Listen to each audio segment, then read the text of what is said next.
Mana bolajonlar, olma mevasi orqali biz o'zimizni sog'lomlashtiramiz, ha? Ayrim hollarda ovqatni yaxshi hazm qilish uchun olma yeymiz. Ayrim hollarda qonni ko'paytirish uchun olma yeymiz. Ayrim holatlarda esa biz nima uchun? Yaxshi mevaligi uchun ham buni iste'mol qilamiz, to'g'rimi? Ana endi bolajonlar, siz hech eshitib ko'rganmisiz? Qanday meva bizni bo'yimizni o'stiradi? Sabzi, yana yana qanday meva bizni suyaklarimizni mustahkamlaydi? Olma. Qanday meva bizni ko'p qon bilan ta'minlashga? Anor mevasi. Qanday meva yana bizni sog'ligimizga, yurak faoliyatimizga yaxshi ta'sir qiladi? Ko'proq biz qariyalarimiz ko'proq uni sharbatlarini tayyorlaydilar. Yurak faoliyatini yaxshilovchi meva. Yana kimda bor? Yana.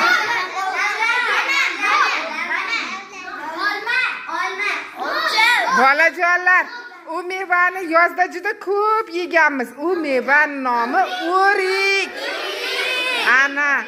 Ana shunday mevalardan ko'p iste'mol qilishimiz kerak. Sabzavotlardan va ko'katlardan ko'proq yeyishimiz kerak.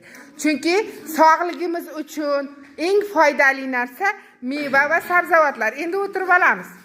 Bolalar, salomatlik darsida siz yana biz qanday o'samiz, rivojlanamiz degan mavzu bilan tanishgansiz. Kim o'zini bo'yini o'lchab ko'rgan? Qancha seni bo'ying? Chiziqcha bilan qo'yapman. Uni o'lcha. 1.26 santimetr. Seniki Shahriyor?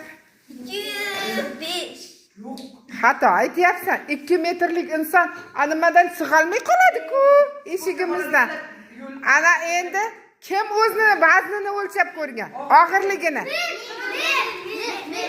Necha kilogramsan?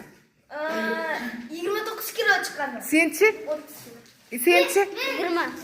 Senchi? 39. Senchi?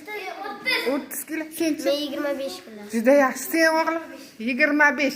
Yana kim? Qizlar o'lchamaganmi vaznini? Necha kilogram? 25. Sendachi? 25. Yaxshi, sendachi? Senchi qizim? Demak, qancha? Necha kilogram? Senda? Yana? Senchi o'g'lim? O'lchamaganmi? Senchi? 28.